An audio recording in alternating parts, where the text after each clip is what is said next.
Hello, BookTube. It's hashtag Book Lovers Day on the social media, and as a result, I've been walking around the place looking at my bookshelves and studying them, and I noticed just recently there's a tag about your bookshelves that I don't think I've ever done. It's called the Bookshelf Book Tag. And I saw it on Dave Wild's channel, WildeReads, which I'm assuming you all subscribe to. I'll leave a link to it in case you haven't, because you should if you don't.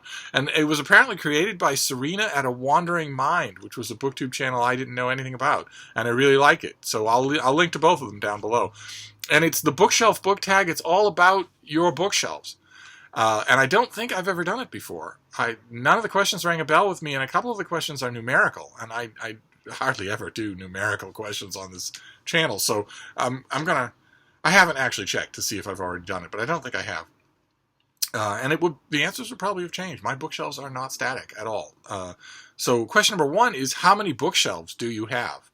And I counted. I have 26, down from probably 36 in the same space no more than a year ago.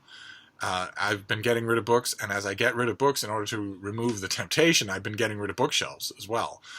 So the place is much more open now. It's not barricaded and blasted all over with bookshelves, which I kind of like.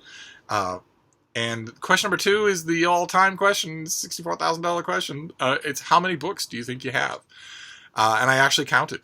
Or I did my best to count. I'm sure that the count is off, but I did my best to count them all, and I have a little over 2,500 books here at Hyde Cottage, not counting the large discard pile growing in the kitchen, and not counting the huge bookcase, it's a whole wall, the bookcase of galleys and advanced copies, the work bookcase of books that aren't out yet.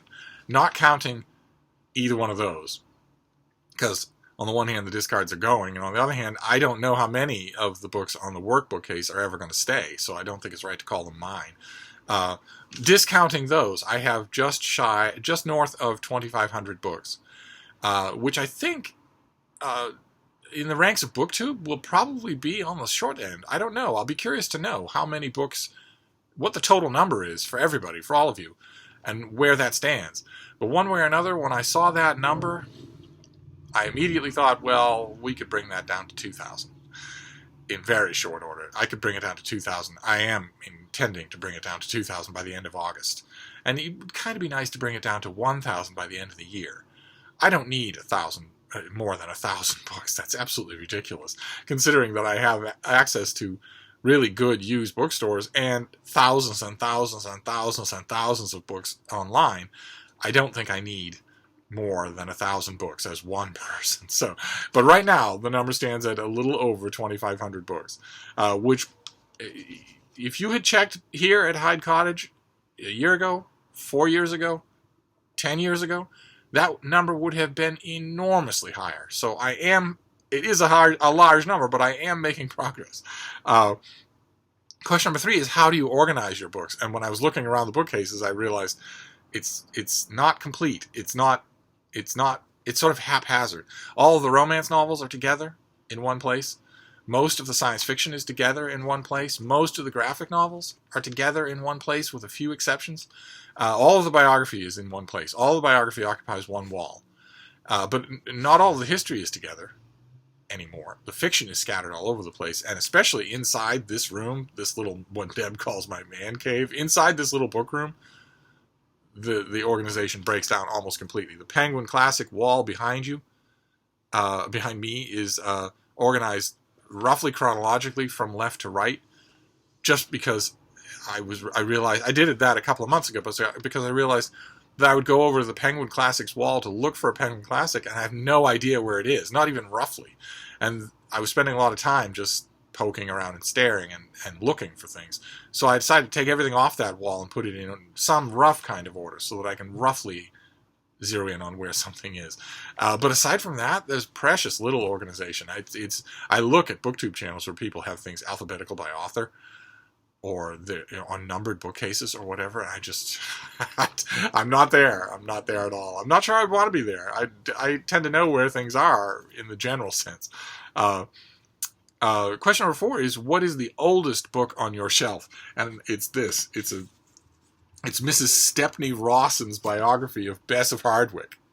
And it's so old that it actually has its Moody Library sticker. The Moody's Lending Library, the circulating library that's famous in Victorian literature.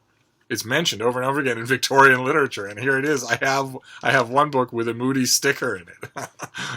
Bess of Hardwick is great fun to read about, just great fun. And then question number 5 is, what is the newest book on your shelf? This is one of the newest. I just recently got this. This is Tales of Valhalla by Martin and Hannah Whittock. It's got raised lettering and the prow of a Viking ship on the front, and a painting of the Valkyrior on the back. And it's just it looks like it's just a retelling of Norse mythology, with maybe a broader historical outlook or whatnot. I haven't actually got to it yet, but I'm going to read it today, because 2018 has been a very good year for Viking books of all kinds. And I've just noticed the other day there's been like 7 or 8 of them in 2018, where usually you get 1 or 2. So I'll be getting to this right away. But it's a nice looking thing. And that's the newest thing so far, but not all the mail has arrived today. So there'll be a newer book than that in no time at all. Then question number 6 is, what is the longest? It's this thing here, which is, it's Reclaiming History by Vincent Bugliosi.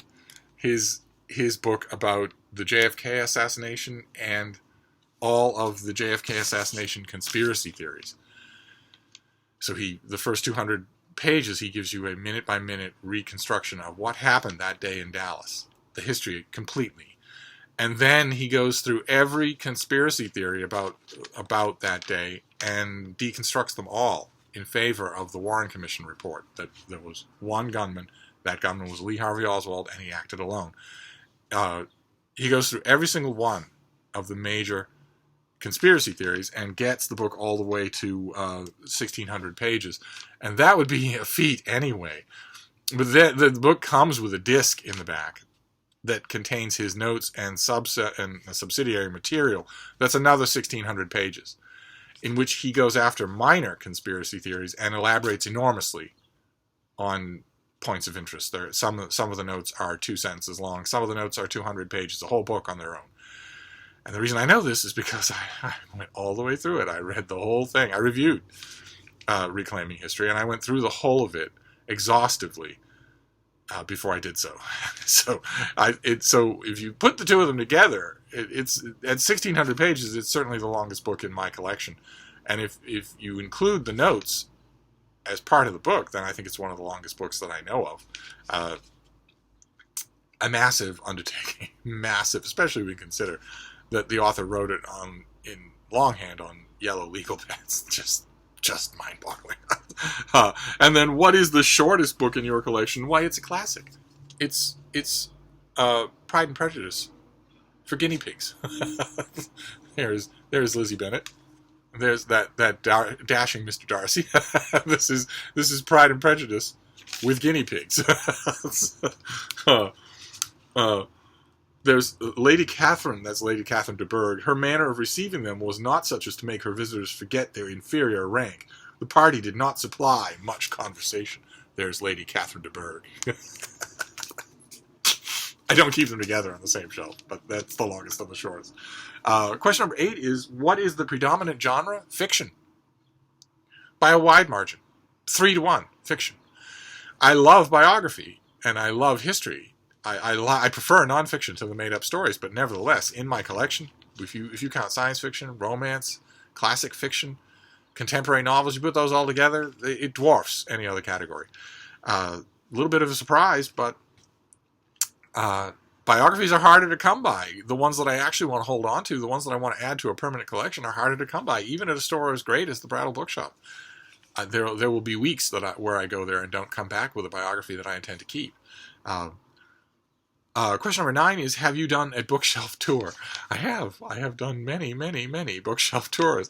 The problem with bookshelf tours, I'm going to try to make one today, but the problem with bookshelf tours for me is that my bookshelves are not static. The Penguin Classic wall is for reference, and even it changes all the time. But it's for reference, so it's the most static. Other than that, the bookshelves here change all the time. I will pull a whole bunch of books down to use them, and then realize these are no use, and if they're no use when I need to use them, I'm certainly not going to use them for any other reason, so off they go to the discard pile. Or I will get new books and move things around. The shelves and the topography of them is so different from half year to half year that if I were going to keep doing bookshelf tours, it would be the Worm or Boris. I would just keep doing them. But I have done them. And they apparently are a favorite. You all seem to like them a lot. I don't know why. Question number 10 is go to a random number generator, get a number, you apply it to your bookshelves, and tell us a little about that book. Of course, I didn't do that. I don't know what a random number generator is, and I couldn't use it if my life depended on it. So we'll just move on. Question 11 is, do you have fan merch or any other decorations on your shelves? I don't have any fan merchandise, no. My job is not to be an author's fan, especially a living author. But you can see behind you that I do have, like anybody else, on my bookshelves I have knickknacks. There are owl statues all over the place. There's a megalodon. There's a stuffed octopus. Things like that are all over. They're scattered all over the place. The lip of a bookshelf, once the book is done, is a perfect place for a little knickknack, something like that, a statue of Superman or whatever. I don't indulge in the abomination that you see on people's bookshelves, even on BookTube, where there'll be a shelf and it'll have some books, and then part of the shelf will be a decorative pottery piece or a plant or something like that. Bookshelves are for books. I'm desperately clawing for every half inch of space I have for books on bookshelves. So I don't give the space over there to anything else. But they still have room for various knickknacks. So I do have quite a few. And question number 12 is, show us your bookshelf. And as you can see, there we go. We've got bookshelves now are completely lining this room. Just completely lining the whole room with a little bed in the middle, and all the way up, as high up as they will go, as high up as they will go. This is my little book room that is just crammed full of books, and that's it. That is the bookshelf book tag, all about your bookshelves. And of course, at this point, I'm supposed to tag somebody, and the only person I want to tag is Mark at RichardsonReads, because I think doing this bookshelf tour in his library would probably kill him. But all of you, anybody who wants to do this, I don't know how new this tag is. I just stumbled across it. But of course, I want to poke around in your bookshelves. Of course I do. I can't magically transport myself there and do it in person, so your video will be the next best thing. But there you go. I enjoyed doing this because it allowed me, it gave me the nudge that I needed to actually count my books. 2,500 books is too many books for one person to have. It's plain and simple. I know the world is full of people who have 10 times that many, but I don't fetishize these things. I use them. I want a working library, and I do have one, but nobody works hard enough to need 2,500 books. So now that I know that, I have a kind of a number in mind to start lopping away at that by huge chunks left and right until I have my goal would be to fit all of my books in this room, or a space similarly small, or, maybe not all of them. The work bookcase could stay out in the rest of the place. But one way or another, now that I have numbers, I'm starting to think along those lines. So I'm going to go and do that. I'm going to go wander around the bookshelves and see if I can double the size of the discard pile today. That would be a start. Doubling that pile. But in the meantime, I will wrap this up, but I'll see you soon. Thank you, BookTube.